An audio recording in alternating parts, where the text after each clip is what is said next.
Welcome to news now on TV360. I am Thelma Okoro.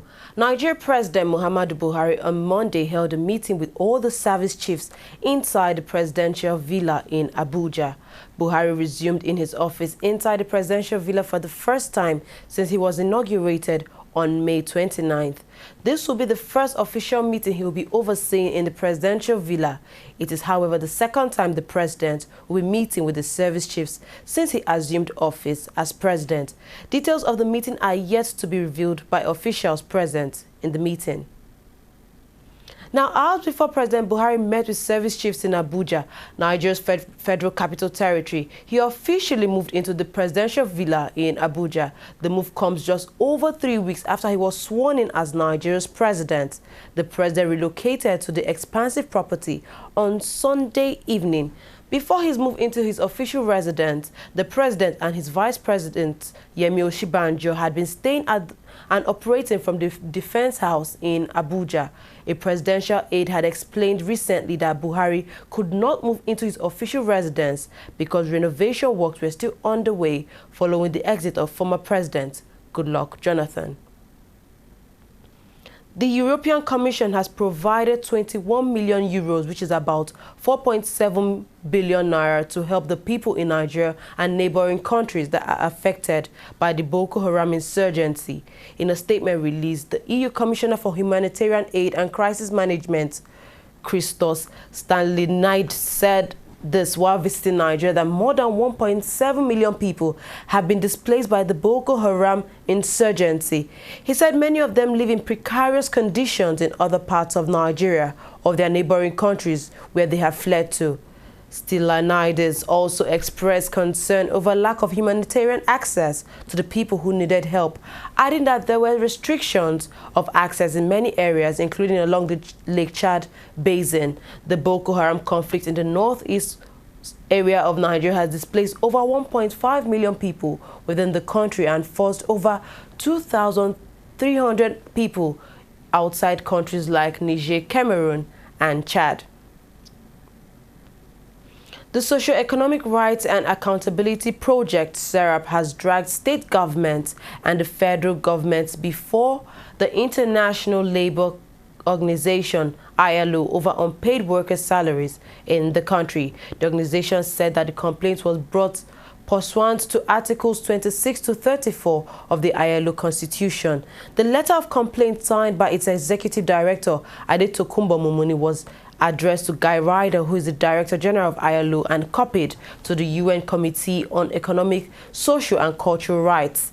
SERAP says it is seriously concerned that several state governments and federal governments of Nigeria are failing or refusing to pay workers' salaries and pensions entitlements amounted to billions of dollars in arrears. The state governments that have failed to pay workers' salaries and pensioners' entitlements include Osun State, Rivers, Oyo, Ekiti, Kwara, Kogi, Ondo, Plateau, Bauchi, and Benue states. Governor Okezie Iguazu of Abia State has announced the slashing of his salary and travel allowance by 50%. Iguazu disclosed this on Monday at the government house in Umuahia while swearing in the new head of service, Vivian Uma. He said he was deeply pained by the administration's inability to pay salaries of workers as that went due following the dwindling federal allocation. He said he had decided to personally identify with the suffering workers and would not leave the self-imposed austerity until salaries and allowances owed workers were cleared. Some workers, especially those in the parastatals, as well as pensioners, are being owed up to 6 months' salaries in the state. The governor also called on political appointees to follow his example, stressing that there is need to cut down on the cost of governance. Former Vice President of Nigeria, Atiku Abubakar, has denied ever being disloyal and betraying the political interests of President Muhammadu Buhari. Abubakar said that it is dangerous for any individual or group within the APC to constitute themselves into an opposition even before the constitution of President Buhari's government. A statement by his media office on Sunday said Abubakar has pledged his loyalty and support to President Buhari. The former vice president made the call against the backdrop of developments in the polity, which he noted were interplay of forces and dynamic interests that should not be promoted to the point of being a threat to democracy and the new administration in the country. Nigeria President Muhammadu Buhari has been advised to end a fuel subsidy program. The advice was given by the transition committee set up by the president to ensure a smooth handover after the May 29 election. The committee also advised Buhari to privatize Nigeria's 4 refineries slated to begin operations next month. Africa's top oil provider and producer heavily subsidizes gasoline and relies on imports for the bulk of its domestic demand due to an underperforming refining system. The subsidy, which was revealed to have paid more than $6 billion in fraudulent claims in 2012, is proving to be increasingly costly. Buhari, who was sworn in as president 3 weeks ago, is considering the recommendations made in the strategy report produced by a 19-member committee formed by his All Progressives Congress party. We'll take a short break now. When we come back, News Now will continue. Every day, every hour, and every minute, news break in Nigeria. Things happen so fast, it's most times difficult to track and comprehend them. But that's what we do right here on TV360. 2015, would you want to come back again? It's like asking Jesus Christ if he knew he was going to die, will you want to come back as the savior of the world again? We do not just help you track the stories, we break them down, explore all the angles, analyze the issues so that you can fully comprehend the stories and use them to make the right decisions.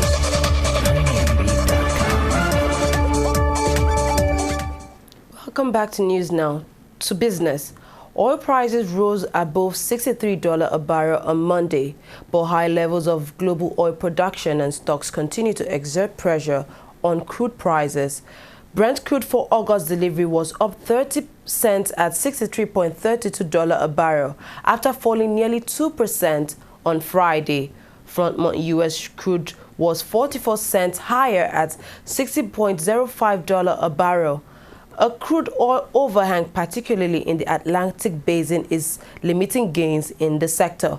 Around 10 million barrels of unsold crude, mainly from Nigeria, are held in offshore storage despite strong summer demand. This is potentially creating a negative outlook for oil in the second half of the year. To international stories now, health officials in Pakistan say a massive heat wave has killed more than 140 people. The heat wave occurred over the weekend in the country's largest city of Karachi. Saturday's temperature reached 44.8 degrees Celsius, the highest recorded temperature in Pakistan in the last 15 years, while Sunday's temperature dipped to slightly 42.5 Celsius. Local media reports cited a death toll higher than what the government has originally reported. Pakistan is observing Ramadan, where Muslims around the world fast from sun-up until sundown. This basically means that amidst these scorching temperatures, Pakistanis are foregoing food and water. Making matters worse is that Karachi is dealing with frequent power outages as the electricity grids are unable to keep up with the demand in the city of up to 20 million. Just last month, a heatwave in India killed more than 2,000 people in the country. EU foreign ministers have extended economic sanctions against Russia until the end of January 2016. The aim is to make Russia comply with the Minsk ceasefire accord, signed with Ukraine in February. EU spokeswoman said that this ceasefire will stay till the end of the month. EU and US sanctions target associates of President Vladimir Putin and Russian state banks, military and also energy firms. The minister also launched a naval operation called EU NAVFOR-Med to track Mediterranean people smugglers. EU sanctions were first imposed on Russia after Moscow's annexation of Crimea in March 2014. They have been escalated because of Russia's role in the conflict in eastern Ukraine. The Nigerian Football Federation NFF Disciplinary Committee says Super Eagles goalkeeper Vincent Enyeama could be banned from appearing from the national team in the future.